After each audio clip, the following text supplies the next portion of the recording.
One cut of the dead. How Eigasai must-see zombie flick defies convention. The 22nd edition of the annual Eigasai event is a delectable cinematic brew made up of 17 contemporary Japanese films that will be screened in 7 major cities nationwide beginning today till August 25th.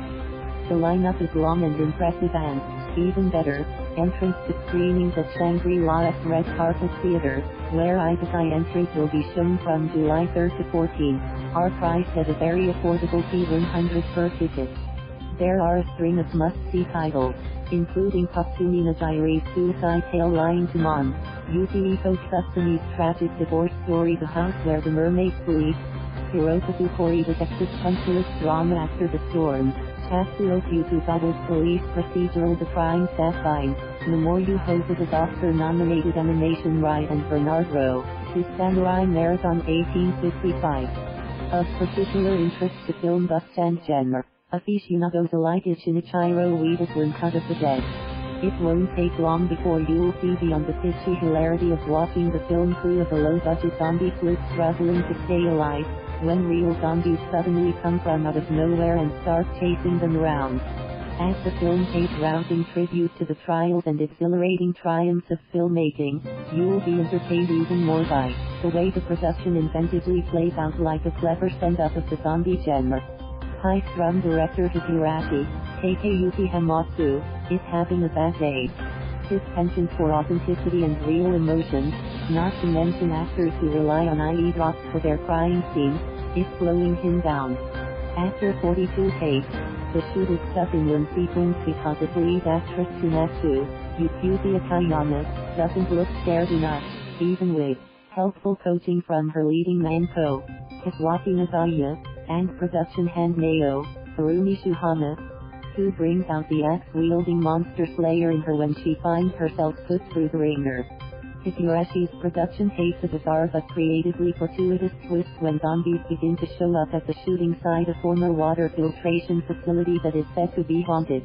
Urban legend says that, during World War II in the 40s, the building was used by Japanese soldiers as a place for experimentation, to bring the dead back to life. Soon, members of Higurashi's crew fall victim to the flesh-nibbling creatures, but the uncompromising director is only too happy to see the impact of the terrifying turn of events on Tsunatsu's performance. Finally, the apathetic actress isn't as canny anymore. If you think that's all there is to this zombie story, you've got another thing coming. The aforesaid tale is just a chunk of a 3-part story that also examines the excesses of reality TV programming that has become part and parcel of pop culture these days. In this film's behind-the-scenes segment, which took place 1 month before its actual shoot, a director, Hamatsu, is tasked to helm a horror drama for the Zombie Channel.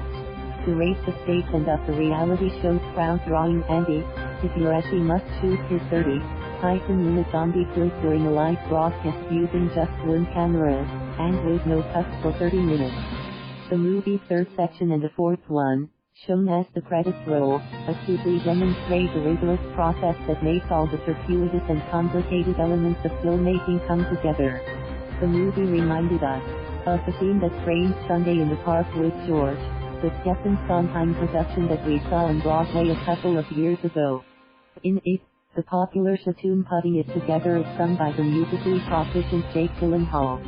The ditty, a loving tribute to art and its stubborn practitioners, couldn't have said it better. Art isn't easy / putting it together, bit by bit / every little detail plays a part / first of all, you need a good foundation / otherwise it's risky from the start / a vision's just a vision if it's only in your head / if no one gets to hear it, it's as good as dead. Spot on. Thank you for watching. Please subscribe.